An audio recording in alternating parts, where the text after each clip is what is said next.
Criminology is a true crime podcast that may contain discussion about violent or disturbing topics. Listener discretion is advised.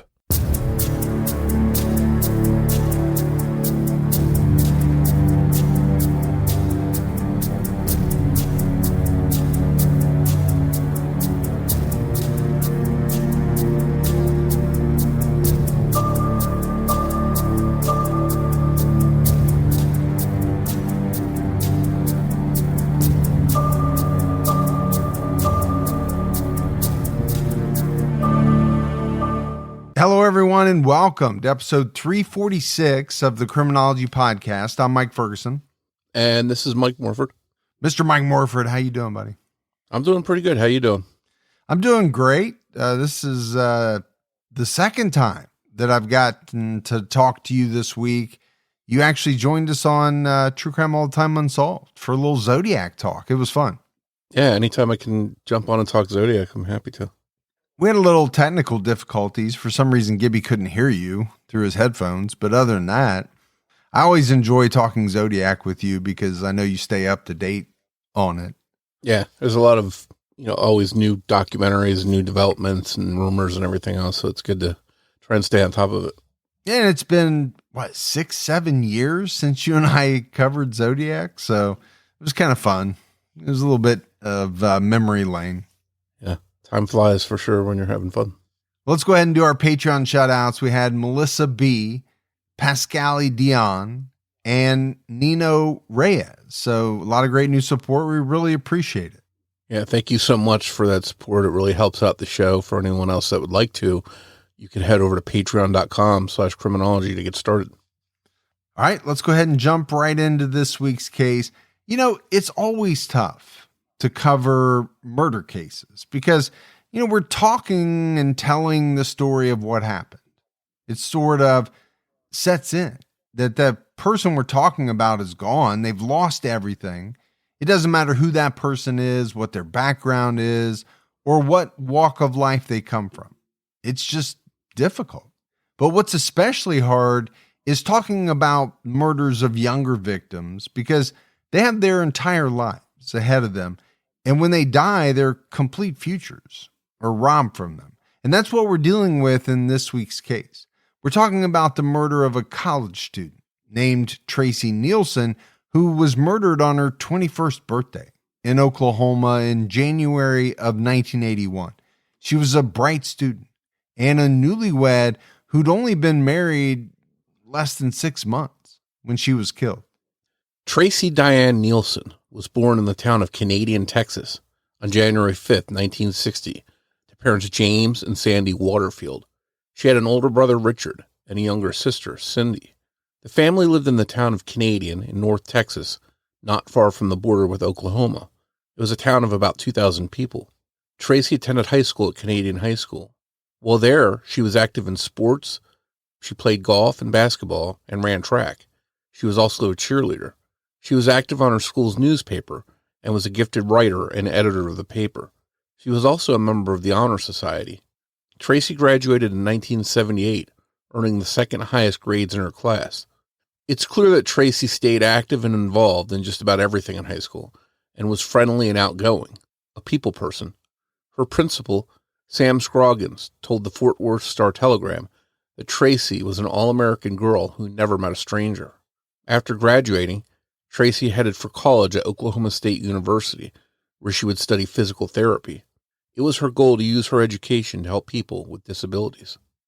And you said, Morf, that her principal told the paper, Tracey was an all-American girl. And she sounds like it. I mean, just, into everything, a people person, never met a stranger, loved sports, loved activities. I'm sure that description would fit so many other high school students. But she was also obviously very intelligent, receiving the second highest grades in her class. Yeah, she seems like one of those people that is constantly busy, constantly trying to take on the next task and excel at it and, be good at it. And in the process, be friendly with everyone and outgoing. It was while attending college at Oklahoma State University as a freshman that Tracey would be set up on a blind date with her future husband, Jeff Neilson. The two hit it off immediately, and the chemistry was undeniable. Jeff was studying to become an orthopedic surgeon at the University of Oklahoma. They began dating and were head over heels in love with each other. Tracey's sister Cindy would tell Amarillo.com of their relationship. It was instant. She was just so happy with him. Her family loved Jeff too, and just as quickly. Tracey's mom, Sandy, said, "We fell in love with the Neilson family. Jeff was just everything we wanted for Trace." Jeff and Tracey got married at a big ceremony in Canadian on July 26, 1980. And more, if you haven't gotten to this point yet in your life, your kids aren't old enough, mine are, where they are starting to talk about settling down. And that makes me feel old, but it is very important that you like the person. Well, I say it makes it a lot easier for sure. This person's going to be in your life. They're going to be, in your home. And we're actually very fond of my oldest daughter's boyfriend's family as well. So it just makes things easier. Yeah. And it sounds like, for Tracey's family, they're where you are. They're very happy with Jeff and excited about the future for them. Once married, Jeff and Tracey decided to move from Stillwater, Oklahoma to Moore, Oklahoma, presumably to be in a location that was central to each of their campuses. They moved into what's been described as an apartment in Jamestown Square at 1104 Northwest 10th Street, Unit C. But on Google Maps, it looks like it could be a series of small bungalow-type homes and duplexes that are built around a main office. For the first 5 months of their marriage, everything was going great for the young couple. But on January 5th, 1981, Tracey's 21st birthday, their fairy tale would turn into a nightmare. That morning, which was a Monday, Jeff left home early to attend classes. It was his first full day back to university after the winter break. Tracey's classes at her university were not back in session yet, so she went about her day at home.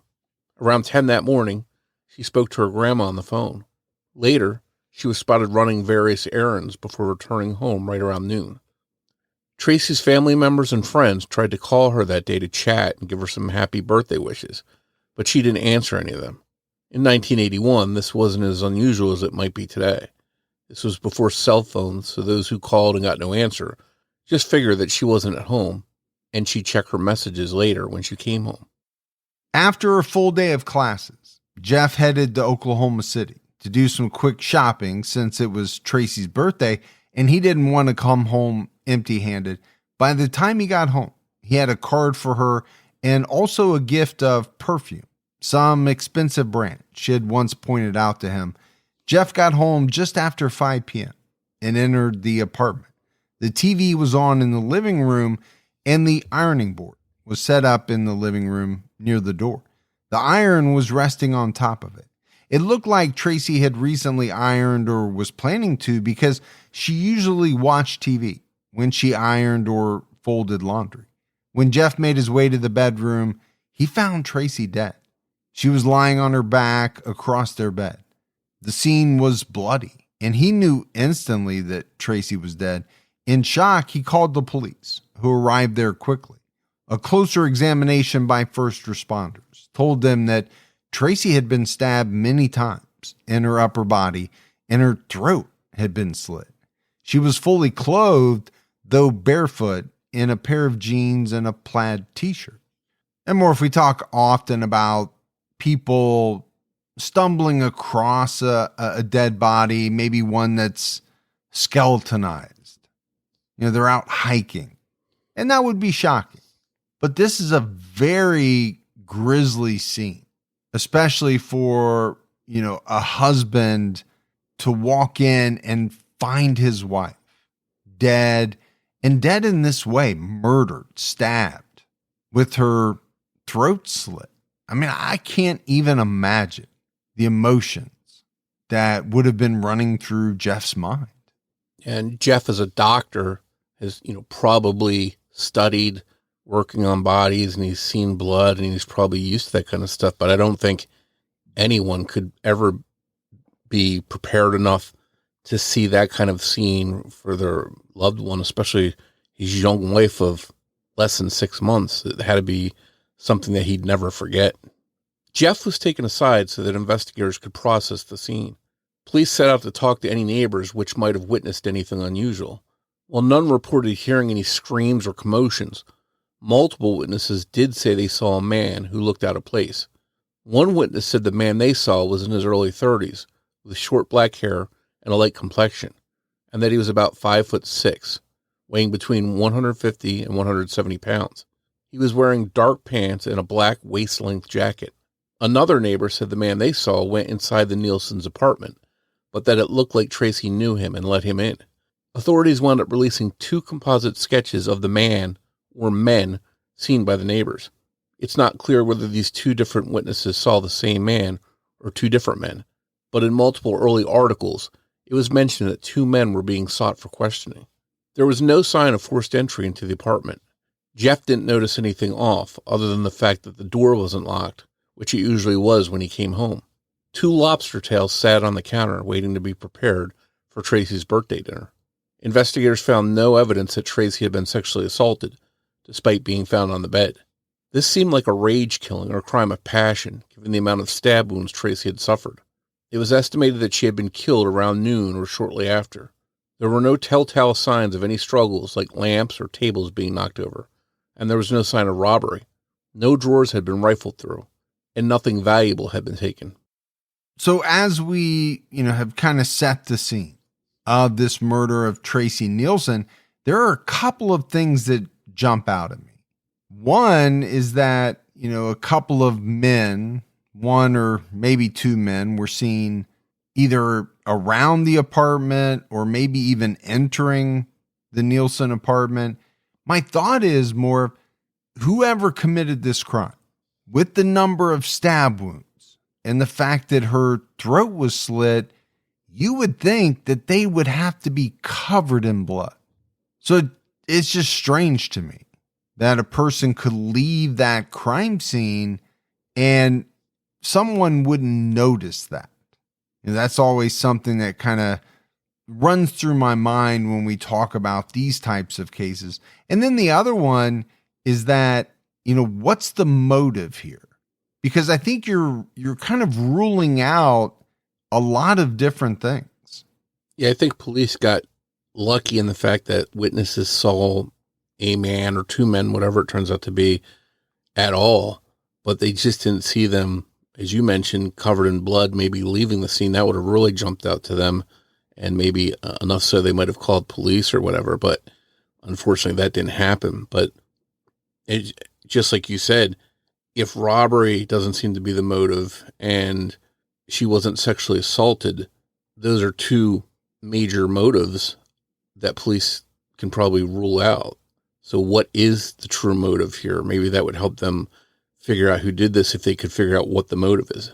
Well, and then you have the fact that it does seem, or, at least appear as though Tracey may have known her attacker. And I think police have to kind of grapple with that as they go through the investigation as well. Although robbery didn't appear to be the motive, 1 item was taken from the apartment, which police chose not to share early on, and that was Tracey's keys. The set she usually carried was on a distinctive keychain that had her first name on it. It was a big keychain, about 1 inch wide and 4 inches long, bearing the name Tracey in yellow capital letters. Investigators believe that whoever killed Tracey likely stole the keychain as a trophy or a reminder of the act. Investigators were able to lift 1 fingerprint from the scene that did not belong to Tracey or Jeff. To this day, no match has been found. The killer hadn't just taken Tracey's keys, they had left something behind as well. Something police would not share for years. It wasn't until 2015, 34 years after Tracey's murder, that authorities released more information about the case, including the missing keychain and also what had been left behind by the likely killer. One of the most puzzling pieces of this case is potentially the most important clue. Oklahoma State Bureau of Investigation Director Stan Florence would tell the Oklahoman in 2015, "This is a crucial piece of evidence for us in this case." He was referring to a ticket book listing reports of cable trouble and the repairs made that was found in the Neilson's apartment. It didn't belong to either Tracey or Jeff. Jeff Neilson confirmed that they did have cable television, but he couldn't remember experiencing or reporting any issues with their cable or their phone line. And he couldn't remember Tracey telling him about any issues or needing a cable repairman to come out. So this is big information, right? In a case, I get it. Police early on, they have to make a decision. What do we disclose? What do we hold back? So they didn't disclose the keys. They didn't disclose this ticket book, which most likely reports to, possibly some type of repairman. The question I have, Morf, is why wait 34 years? Yeah, I agree with you. I think if you want to identify that and there was handwriting on it, and we'll put that up on social media so listeners can see it. If you want people to recognize that writing or come forward with tips of who that might have belonged to, why not do it right at that time? Maybe somebody had a friend or a family member that was working for the cable company and would recognize that handwriting and come forward right away. Well, because we talked a little bit about it appearing as though Tracey knew her attacker and, let that person in. Well, when you get into the area of, let's say, a cable repairman, well, maybe you don't know that person, but you let them in because it's on the pretense that they're there to fix something, upgrade something, something along those lines.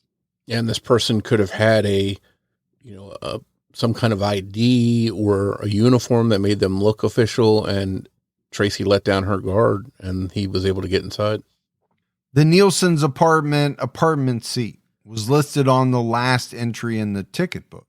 The time was listed on the ticket as 11:51 a.m., but it's unclear whether that is the time that someone from Tracey's apartment supposedly called about the trouble, the time that the ticket was assigned to an employee, or if it was the time the work was supposed to have been done.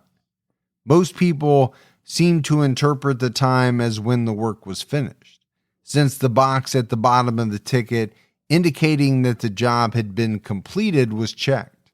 There are photos of this workbook, and like you said, Morf, we'll post it on social media. And just like you talked about with cell phones, we are talking about a time in the 1980s where things were done just so much differently than they are today. If you have an appointment, a doctor's appointment, a dentist's appointment, even some type of an appointment to get something repaired, most likely you're probably going to get a text today saying, hey, reminder, you have an appointment. Well, obviously that was not the case in the 1980s. You weren't even going to get an email after the work was completed. So they used some type of, paper system, manual ticket book.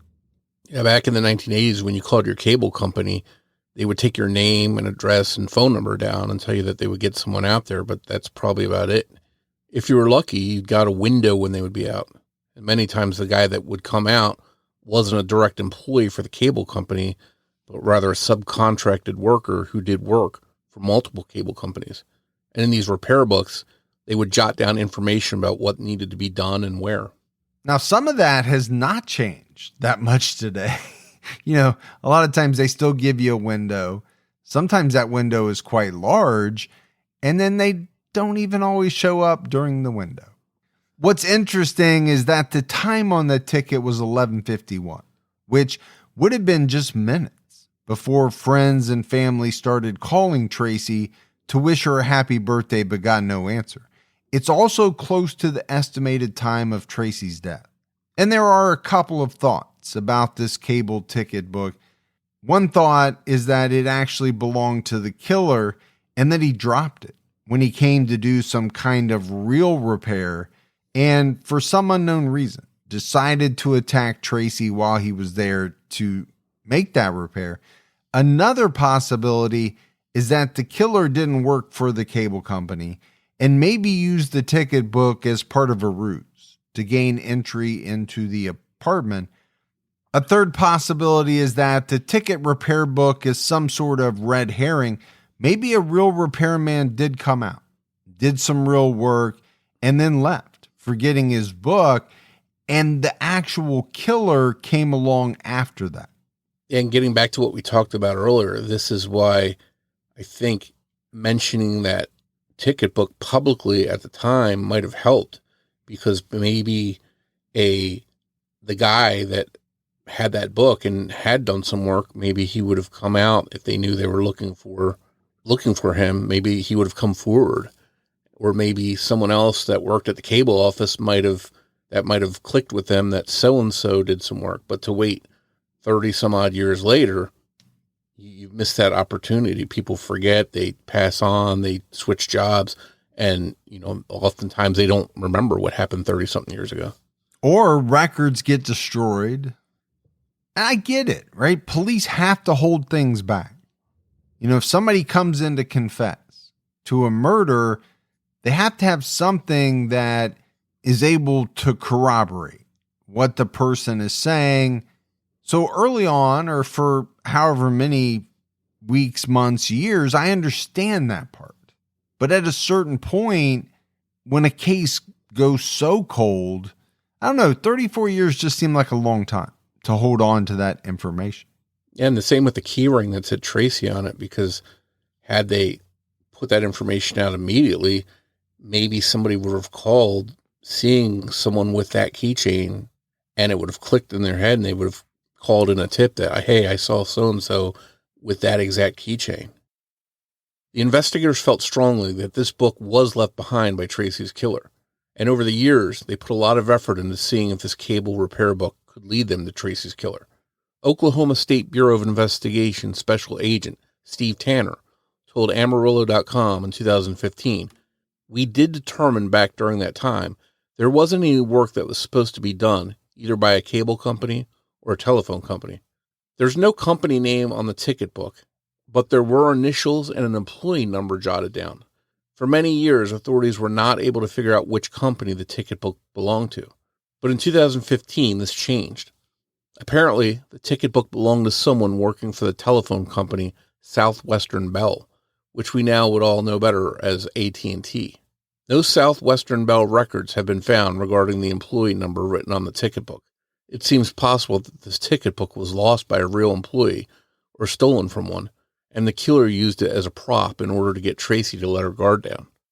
And I don't want to harp on it, Morf, but, think about what could have happened if they had released that information about the ticket book early on. How hard would it have been for somebody to recognize that, oh, well, that's a Southwestern Bell ticket book. And then, maybe early on, it's much easier to figure out who that employee number belonged to. Think about the number of records that, get destroyed, get lost after 30, 40 plus years. And there's no guarantee that it would have led to them. I mean, that employee number that was written on there could have been a fake number, just made up number that the killer used, but it's still probably the best lead, the best clue that police had to work with. Whatever the scenario is with that cable repair ticket, police feel it is their best clue. Former Oklahoma State Bureau of Investigation Director Stan Florence told the Oklahoman, "We want help in identifying those three letters, identifying who that person was who wrote in that book. You can look at the signature or the initials on that ticket and go down a rabbit hole, debating what name is written. Some people see Lout, others see Joe or even Bruce. And even if you knew the name that was written, it could have been a fake one used by the killer. and it's not even, his real name. According to the Norman transcript, in 2011, a confidentiality law in the state was changed, allowing information to be made public in order to help develop leads that might be necessary to bring a case to conclusion. This law is what's been keeping the ticket book private all those years. Former Oklahoma State Bureau of Investigation Director Stan Florence said, "Once 2011 came around, we began to explore the idea of doing things of this nature." He added, "We've pretty much exhausted our efforts there, so this is the time for the public to help us with this." Not even Tracey's family knew about the ticket book until 2015. In the past decade, many tips have come in about the ticket book, and multiple former Southwestern Bell employees were interviewed. But as of this recording, it hasn't resulted in an arrest. So that sheds a little more light on why they didn't release the ticket book information. It sounds like they were bound by law not to, up until, many years later. On the day Tracey turned 21, she should have been celebrating a fun birthday. Instead, her family got the news she had been brutally murdered and would have to make funeral arrangements. About 500 people were at her funeral in her hometown of Canadian, Texas. She was laid to rest at Edith Ford Memorial Cemetery. Tracey's loss devastated her entire family, and her husband, Jeff, was left a widower less than 6 months after getting married to Tracey. As if her murder wasn't hard enough, some people, even investigators, would wind up suspecting Jeff of being involved in his wife's murder, especially early on. Even though Jeff had been in classes all day, it didn't completely alibi him in the minds of some. The couple was young and the marriage was new. Maybe there was some trouble in paradise that friends and family didn't know about. However, detectives were quickly able to verify his alibi. He couldn't have killed his wife because he was in class that day, specifically after Tracey returned home from doing her errands. She was seen at the store that morning, and neighbors recall seeing her after she got home. No one remembered seeing Jeff that day outside of teachers and classmates at the university where he said he was. Jeff told People magazine of Tracey's murder, "It was a horrible day. The gruesome and gory things he saw at medical school didn't come close to finding his college sweetheart brutally murdered in the bed they shared." He said, "During my first years at medical school, I was dissecting cadavers, but nothing prepares you for that. It was absolutely horrible." In interviews Jeff has done over the years, he always sounds legitimately shattered. He never returned to the apartment that day after finding Tracey's body and running outside. Loved ones moved their belongings out for him so that he didn't have to step back into the place Tracey died. Both Jeff and Tracey's families never thought for a second he was involved in her murder, but it was of little comfort to Jeff knowing that the real killer was out there someplace. Moore Police Lieutenant Ray Homer told the Sapulpa Daily Herald, "It's a very senseless killing so far," adding, "It's baffling to everybody as to why this occurred." Jeff Neilson told the Norman transcript of Tracey's murder, "I really think in all likelihood it was a random event." And we know that the spouse is always going to be looked at. There are people who are going to say, well, obviously he must have been involved. So as if it's not horrible enough to find your new bride murdered in such a horrific way, then on top of that, you have people suggesting that you had a hand in it. This had to be just an extremely tough time for Jeff. Yeah, there's probably some conspiracy theorist types that would say, well, he still could have done it. That's not an absolute alibi. But, the one thing police didn't have back then, which they have today, are, cell phone towers, navigation systems in cars, all that stuff could have definitively helped clear Jeff had they had access to that. But, what they did have was enough witnesses at his college to say, yeah, he was in classes all day. He couldn't have done this.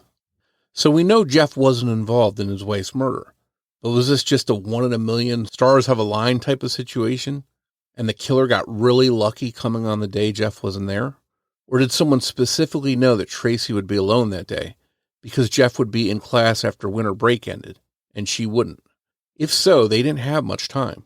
Tracey's classes started on Wednesday, January 7th. If the killer knew Jeff and Tracey's schedule, it seems to show a familiarity with the couple. So perhaps someone that they knew could be the killer. At the same time, would someone they knew need to use a cable repair book ruse to get into the apartment, if that's what happened? With no sign of forced entry, it's possible that Tracey knew her killer and felt comfortable enough to at least open the door for them. If not, actually invite them inside. Maybe if he was wearing a cable repair type of overalls or uniform, it may have caused Tracey to let down her guard. Whatever the case, it doesn't seem random. When you look at the crime scene, Tracey's killer went to the apartment specifically to kill her that day. There was no sexual assault, no robbery. The killer was in and out pretty quickly and without leaving much evidence behind. Authorities believe the killer brought the murder weapon with them. The knife used to stab Tracey was not taken from the apartment. This also points to murder being the only motive here. So you have to wonder, who could have had enough anger towards Tracey to go to her house with the sole purpose of slitting her throat? And who, if they hated Tracey that much, would she still feel comfortable with enough to let in? The fact that the killer brought their own weapon with them to the scene shows some premeditation. Then again, it could be a scenario where the killer was trolling for any random victim and just happened to see Tracey pull up that day after running errands and decided to target her. I think in a case like this, Morf, you have to keep all possibilities on the table. Let's go back and re-examine the clues from the crime scene, starting with the apartment itself. As we mentioned, there was almost nothing in the way of a fight or resistance from Tracey. We know she was athletic and played a lot of sports, so it seems likely she would have been able to mount some kind of defense. Yet it seems like she just lay down on the bed to be stabbed without struggling. Was this such a quick attack that she was caught completely off guard?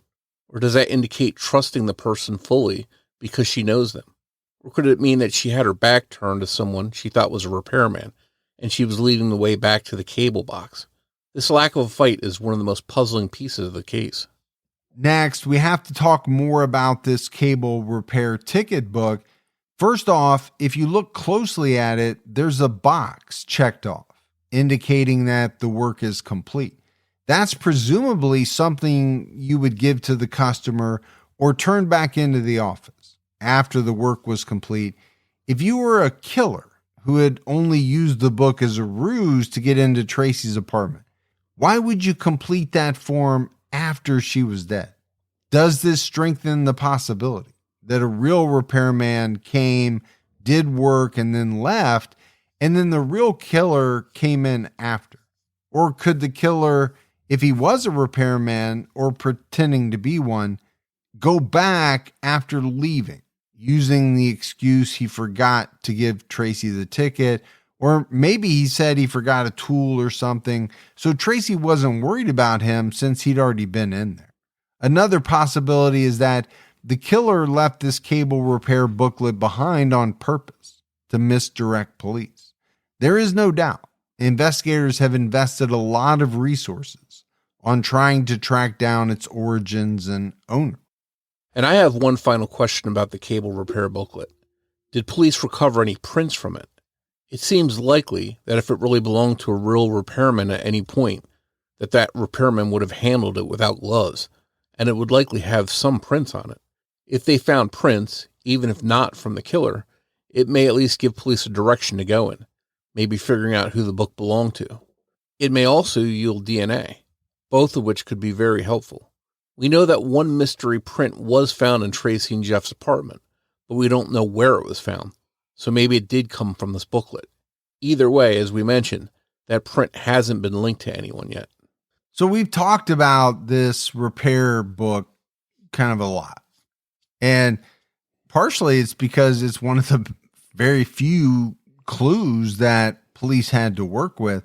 It doesn't sound like, even though they extensively researched it, they were able to really figure much out about it. And you just wonder, does it play a role in the murder? Because if not, then they probably wasted a lot of time and effort on it. But I'm not sure more what else they had to go on. Yeah, I don't blame them at all for using resources to try and track that down, because, it had the time and date and their apartment listed there. So one way or another, it seems that somebody came to that apartment that day with that booklet, specifically interested in getting in there. And whether that was a legit repairman or the killer, I think that's why police have been looking for them so long, to try and answer that question. But if Tracey's murder wasn't purely random, perhaps the key to solving the case lies within finding the motive. Did someone have a gripe with her? Something that was so bad it caused them to do this? Let's look at a possible suspect. We mentioned that there was no evidence Tracey was sexually assaulted. She was found fully clothed. That, combined with the fact she was stabbed, has led to some asking the question, could it have been a woman who killed Tracey? It turns out that there are rumors of a sorority sister who was more possessive than friendly when it came to their relationship. Tracey and her younger sister, Cindy, both joined the sorority Pi Beta Phi while they attended Oklahoma State University. Friends recall that the sorority sister was supposed to take Tracey out for a birthday lunch the day she was killed, but for some reason backed out of her plans. This alone was out of character for her, because she seemed to always want more time with Tracey. The fact that Tracey was killed on her birthday made some of her friends begin to suspect the sorority sister, because there had apparently been some drama when Tracey accidentally scheduled her bridal shower on this girl's birthday. Was the murder revenge for this offense? It could explain the rage behind the attack, which had been brewing and building up for almost half a year. It wouldn't immediately explain why multiple people saw a man or multiple men at the crime scene around the time that Tracey was killed, and the cable repair ticket book would still make no sense unless it was just an attempt to confuse investigators. The sorority sister wouldn't need to fake a work ticket to get inside the apartment. This is the kind of suspect who would have needed to throw off the investigation, since multiple people flagged her odd behavior and the circumstantial evidence kind of does start to add up. Assuming all of the rumors are true, of course, since she wasn't publicly named as a suspect and hasn't spoken out about the accusations, her alibi isn't known. And it's entirely possible she wasn't anywhere near the Neilson's apartment and had nothing to do with it. The sorority sister is the only potential suspect that anyone has offered up, but it's also possible that the killer wasn't in Tracey's inner circle and not that close to her, but was someone in her orbit, maybe a fellow student at her college, but not that close to her. Perhaps someone who had stalked her. It's also possible that the killer wasn't part of her circle, but maybe Jeff's. Maybe someone that knew him became obsessed with Tracey and stalked her. We also don't know to what extent police investigated old boyfriends and girlfriends of the couple. Maybe someone from their past was behind the murder. And I'm sure people listening are starting to understand why this case was so hard to solve. I mean, let's face it, there was very little evidence at the scene. There wasn't really even much in the way of suspects that people put forward. Again, I don't think a lot of people had problems with Tracey Neilson. I think that's what's frustrating, when you can't easily find a motive or someone with a grudge that might do something like this. It makes it really challenging for investigators. And does that maybe point to the fact that it's more likely that this was a little more random?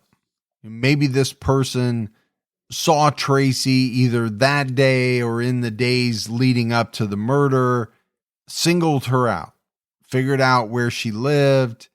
I mean, that's always a possibility. But then what you're left with is that the motive was just purely murder. And I think for a lot of people, that's hard to understand. And those random crimes where the killer really has no connection to the victim, they always seem like the hardest ones to solve. It seems like at this point, the cable repair ticket book isn't going to lead to the killer. So maybe it will come down to the one print in the case, or perhaps DNA, if there is any. We don't know to what extent police in this case looked at the physical evidence for possible DNA. Of course, they didn't know about DNA back in 1981. So any evidence in the case would have needed to be rechecked over the years as DNA crime-fighting tools came online. And depending on how it was stored and handled, it may or may not yield the killer's DNA if they left any. As far as we know for sure, the only physical evidence in the murder is the single unidentified fingerprint that we mentioned. Tracey's sister Cindy told the High Plains Observer Perryton, back then, they didn't have all the DNA forensic ways to solve things, so I don't know if they really got lots of the evidence that nowadays they would have. And Cindy also said that she believed authorities had already tested all of the evidence they could, and even if they did test everything previously, it doesn't mean that they can't do it again as new advances come along. As we know, even rootless hairs now can lead to a full DNA profile, something that wasn't the case just a few years ago. We should point out, too, that at the time of Tracey's murder, fingerprint analysis was extremely time-consuming. It all had to be done completely manually, so if you didn't have a suspect to directly compare any prints to, you might never stumble across a match. Former Oklahoma State Bureau of Investigation Director Ted Lemke told the Oklahoman, a detective could spend his entire career going through our fingerprint file and never solve the case. The Neilson family advocated for better technology. For the Oklahoma State Bureau of Investigation, there was a newer computer system that could scan print databases and help solve cases faster, but it cost $3.5 million. The Oklahoma City Police Department offered their recently purchased system, but even that would cost about $2 million because they would need to enter all of the Oklahoma State Bureau of Investigation data into the Oklahoma City Police Department system. No matter the price, it was a necessary tool, not just in Tracey's case, but in any unsolved or future cases throughout the state.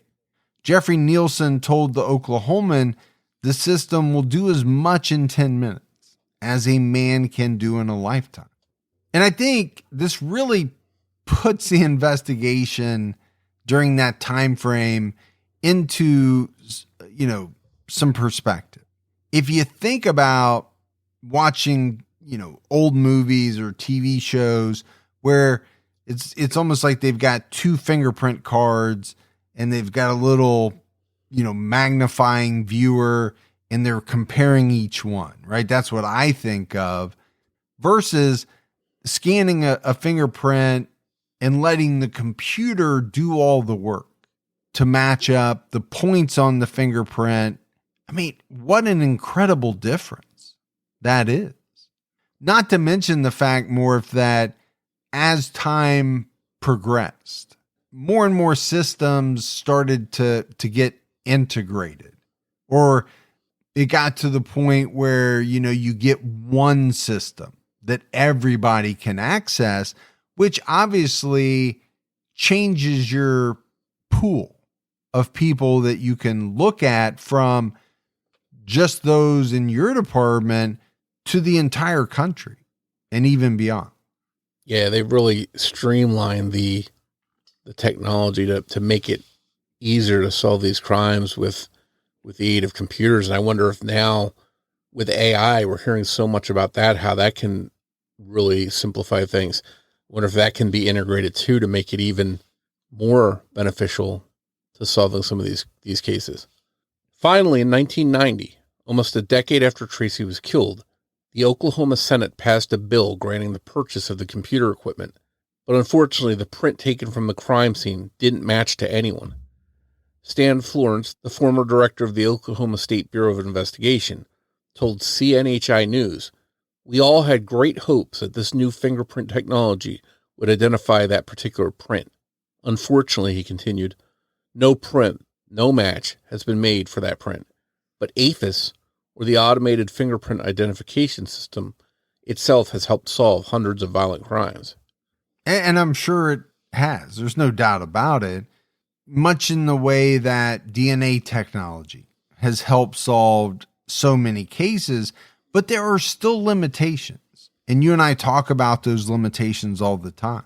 Okay, you have a fingerprint or you have DNA that you believe belongs to the killer. But if that person's fingerprint is not in any database or their DNA is not in any database, it's not going to be that much help. And that's where I think genetic genealogy comes in for solving some of these cases that don't have a database match. They can find that person using their genealogy and go back through some of the public databases. And we can only hope that they have something here. Maybe they haven't mentioned that they have some of the killer's DNA or potential DNA. They could have sliced themselves when they were stabbing Tracey. Maybe they left a hair behind in her hand or something. As we mentioned, rootless hair can now provide a DNA profile. So if there's something that they're holding back, maybe they will one day have success tracking down someone with it. With no clear suspect in the case and the physical evidence not leading to any conclusions, investigators certainly looked in many different directions. In this case over the years, officers questioned serial killer Henry Lee Lucas about multiple unsolved murders throughout Oklahoma, including Tracey Neilson's, but nothing came of it. If there was an unsolved murder in Texas or almost anywhere else, for that matter, back in the 1980s, there was a good chance Henry Lee Lucas would be mentioned as a potential suspect. And anyone who has seen, the documentary on Henry Lee Lucas, that man would take credit for, a murder for a strawberry milkshake. Ding, ding, ding, ding. You say that strawberry milkshake anytime we talk about Lucas. I was waiting for it. Have to talk about the strawberry milkshake. But here's my thought about Lucas. You look at Lucas, you look at Otis Toole. Neither of those men, in my opinion, are someone that a person like Tracey Neilson would probably feel comfortable about letting in her apartment. Those two guys were scary looking. Yeah, and unfortunately, most people that commit these kind of crimes don't look like monsters. They look trustworthy, someone that you're not going to be afraid of. I think to your point, if you see those two guys knocking on your door, you're not letting them inside. But between the two of them, they had like 3 teeth. Between the two of them. And to the credit of this department, I think a lot of police departments were maybe guilty of just signing off. Yes, Henry Lee Lucas did this just to close the books on a case, just to shut that case down. And the real killer probably got away. And this department didn't just do the easy way out. They actually didn't try and put this on Henry Lee Lucas. They're looking for the real killer. Some people have thrown forward cases with similar MO to be looked at to see if they could be related to Tracey's case. Along this line of thinking, there's a suspect in Canada who could be worth looking into. It's possible that over the years he was investigated in Tracey's case and ruled out, but we didn't find a mention of it either way. On July 2nd, 1981, Ralph Ernest Power killed 20-year-old Cheryl Gardner in her apartment in Toronto. Power, then 28, had pretended to be a Bell Canada employee there to fix a telephone line. He even had a fake work order. Once inside, he sexually assaulted her and then brutally bludgeoned her to death. Cheryl's partially clothed body was found after someone claiming to be the building's superintendent called the police. The police confirmed that the actual super of the building hadn't made any calls. Just like with Tracey's murder, there were no signs of forced entry, and it appeared that Cheryl let her killer into the apartment. initially hinting that she may have known her killer. Both Cheryl and Tracey's murders were also extremely violent, which could indicate that the killer was angry at the victim or that it was a crime of passion. Days after Cheryl's murder, Power again pretended to be a Bell Canada repairman and made his way inside a residence, this time attacking a woman named Susan Gaudreau, who survived the attack but was left with head and leg injuries. She was able to identify a photo of Power in a lineup, which led to his arrest and conviction. She also described Power's Bell Canada ruse in great detail. Cheryl's murder and Susan's attack both took place just months after Tracey's murder. We don't know enough about Power to say he was even in the U.S. at any point.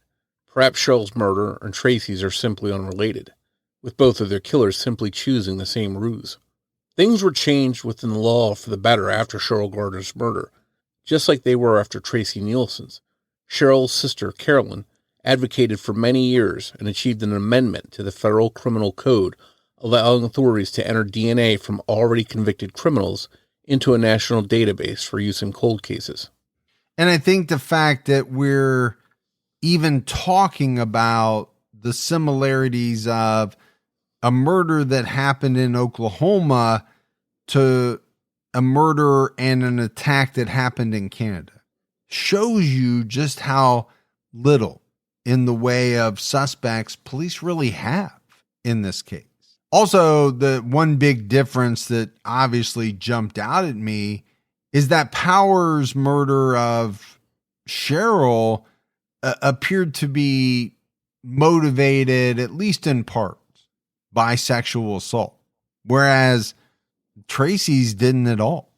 And I think the likelihood is that the cases probably aren't related, but I think it also shows that some of these criminals that do this kind of stuff probably think alike and use a lot of the same ruses. We've seen many cases where someone flags down, a lone woman driving at night to tell her tire's loose and that he'll fix it for her, and he'll get out and actually loosen the lug nuts so the tire will fall off. That's been used a lot, especially back in the 60s and 70s. And that happened in various areas of the country. So I think these guys that do this probably just use the same playbook in a lot of cases. Well, and there's a reason for that. It's because it probably works more often than not. You think about targeting someone and trying to get into their home. Okay, you can force your way in, or you can come up with a ruse that will, at the very least, get the person to open the door. Yeah, how easy would it have been for somebody to show up at Tracey's door and say, the landlord asked me to come over and install this new cable system or upgrade you to this new cable thing. And if he's got the uniform and a badge and, a book in hand for his repair, she might not have thought twice about it. In January 2021, 40 years after Tracey was murdered, investigators were still hopeful that a resolution would be found in her case. Agent Brooke Arbitman with the Oklahoma State Bureau of Investigation told KOCO.com, "I hope that by January 5th, 2022, we have identified a suspect in this case." Since that optimistic statement, 4 years have passed. January 5th, 2025, which would have been Tracey's 65th birthday, was just weeks ago. Authorities have asked the public to look at the photo of Tracey's keychain and see if it jogs any memories. If they can find a good lead based on that stolen keychain, they could find a way to obtain a print from the suspect to compare to the print left in the apartment. Jeff told People magazine that key ring would be one way to link someone, but he doesn't sound certain it will ever happen, adding, "We hope a mistake is made. I think we're doing a Hail Mary pass here and trying to do whatever we can to stimulate one phone call to authorities that could lead to something." That missing key ring and that cable repair ticket book are the two things police still keep coming back to after 44 years. They think that it will only take the right person seeing them to crack this case. Again, we'll post photos of them on social media. Police are also hopeful that after so long, someone who may know more about the killer in this case, but has been afraid to come forward, will finally feel comfortable after the passage of so many years. Oklahoma State Bureau of Investigation Special Agent Francia Thompson told Investigation Discovery, people's relationships change over time. If anyone, a former girlfriend or ex-wife, might recognize it and knew that it was taken from a crime scene, it could provide the lead we need. Despite the passage of so many years, the lack of finality in this case has weighed on Tracey's family. They haven't forgotten the beautiful person that was taken from them. Jeff told People magazine, Tracey was just a joy to be around. Everyone loved being around her. She was beautiful and fun and just wonderful. She was extremely smart and funny, and I loved being around her. She is missed by essentially everyone who knew her. It's for all these reasons Jeff is at a loss, thinking about why someone would have done this to Tracey. And I think more if this is what I'm really struggling with. In the case of Tracey Neilson, it's not like she had this long list of enemies, or really anyone for that matter. There was the sorority sister, but I often go back to motive, and there just doesn't seem to be much in the way of that here. When you take robbery and sexual assault out of the equation, what are you left with? Revenge? Killing for the sake of killing? It's not much to go on. Yeah, and as I mentioned earlier, the cases with no clear motive are the toughest to solve. No clear suspects. It just makes the police spin their wheels, just trying to figure out how and why. And at the end of the day, maybe it is a case where it truly was random. And she was just, as you mentioned earlier, targeted by somebody who randomly saw her that day or maybe the day before and has no connection to her at all. And that's why it's been so hard to solve. But I also don't think we can rule out the possibility she knew someone. Maybe she did let them in and something went wrong once they were inside. They got into an argument. Maybe they made an advance at her and she turned them down. I don't think we can rule anything out, unfortunately, in this case. According to findagrave.com, the inscription on Tracey's gravestone reads, "I will miss the year-long spring of her." Tracey's sister Cindy told KOCO.com, "She was a great sister. I can't even really tell you how much I loved her." Cindy named her own daughter Tracey after her late sister to honor her memory. She also told News 9, "We've had to live with the fact that we may never know who took her life that day, and we have to wonder every day, why did they do that? How could they do that?" Jeff Neilson has tried to go on with his life the best he could. He told People magazine in 2016, "I'm not entirely sure what closure means, but I do think knowing what happened would help in some ways in dealing with the psychological repercussions of what happened to Tracey." At the time Jeff made that statement, the 56-year-old had been a practicing orthopedic surgeon for many years. Eventually, Jeff Neilson did get remarried, but he has never forgotten about Tracey. The passing of time did not erase the immense loss. He told People, "It's still something you think about on a daily basis, and it continues to hurt." Tracey's sister Cindy believes that someone out there knows who killed Tracey, even if it's not the killer themselves. She told Amarillo.com, "I just feel like in 34 years, even if the person doesn't come forward, they had to have told at least one person." Almost a decade ago, she also pleaded to News 9, hoping the killer was listening, saying, "I'm begging you, please come forward. Please just do the right thing because it's time. It's time to do the right thing." And I agree with that. Obviously, it is time to do the right thing. The problem is, in a situation like this, it's not in the best interest of the killer to do the right thing.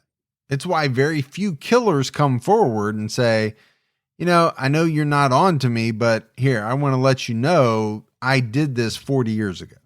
And that does happen occasionally. Those people, some of them have a conscience and it eats at them until finally they can't take it anymore and they do the right thing and come forward and admit to what they did. But for most of them, that's not the case. This case hasn't just weighed on Tracey's family, it's weighed on police. Oklahoma State Bureau of Investigation Special Agent Thompson told People magazine, everyone has that one case you want to solve, and this is mine. Her family deserves the truth. If you have any information about the murder of Tracey Diane Neilson, any information at all, you're encouraged to contact the Oklahoma State Bureau of Investigation with your tip. You can call 405-848-6724.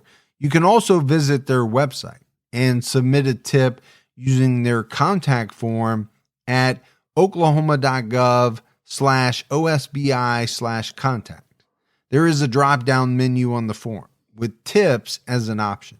You can also directly email tips@osbi.ok.gov with your information.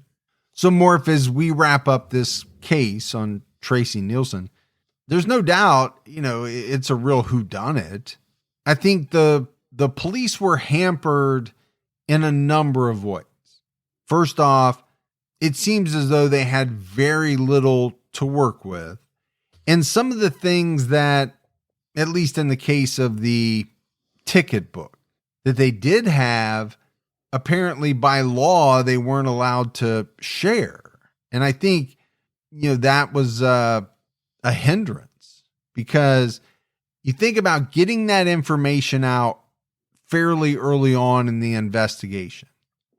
Well, obviously, it's going to increase the chance that someone comes forward and says, oh, I know exactly what that is. That is a Southwestern Bell logbook. Okay.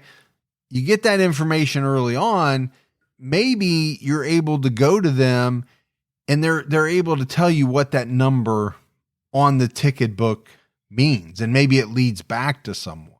But when you're trying to do it 30 plus years later, that information may be much harder to figure out. Yeah, a lot of places don't keep records that long, or they have old paper records that get destroyed or lost. And, it's not digitalized a lot of times. So trying to find out what employees were working where and what their employee numbers were back 30 something years ago seems like a hard task. And then, I just keep coming back to motive. If this case is finally solved, is it going to come out that someone had a motive that really no one was aware of? They had a beef with Tracey that wasn't readily apparent? Or is this going to be a complete stranger who zeroed in on Tracey with the sole purpose of killing her and no other purpose? And that's entirely possible too. And that's frightening. If they killed her for no reason other than just to kill her, then that person sounds very dangerous, and they may have committed other crimes like this over the years. Then again, a lot of cases like this that are solved through genealogy, say years later, it turns out that the killer only did it once and never did anything like that again, which is kind of surprising. So until that day comes and we know who did this, it might be difficult to figure out what else they might have done. But I think this is a little bit of a different case. It's not like we were able to present 4, 5, 6 different suspects, right? And people can kind of go through the information and decide for themselves who the best suspect is. I think what's important in this case is the very limited evidence that they have, and people can go online. They can go to our social media and at the very least, take a look at that stuff. Someone out there may have some information. Just seeing it may jog a memory from the past that, man, could blow this thing wide open. Yeah, especially that keychain. Maybe the killer kept it all these years and someone might have found it in their belongings after they passed away in their family and wondered what that key meant. But that's it for our episode on Tracey Neilson. If you love the show, but haven't done so yet, take a minute, go out, leave us a rating, leave us a review. Also, keep telling your friends. Word of mouth about the podcast really goes a long way. If you want to find us on social media, we're on X with the handle @CriminologyPod. You can also find us on Facebook by going to facebook.com/CriminologyPodcast. And you can join our Facebook discussion group, Criminology Podcast Discussion and Fans. So that's it for another episode of Criminology. But Morf and I will be back with all of you next Saturday night with a brand new episode. So until then, from Mike and Morf, we'll talk to you next week. take care, everyone.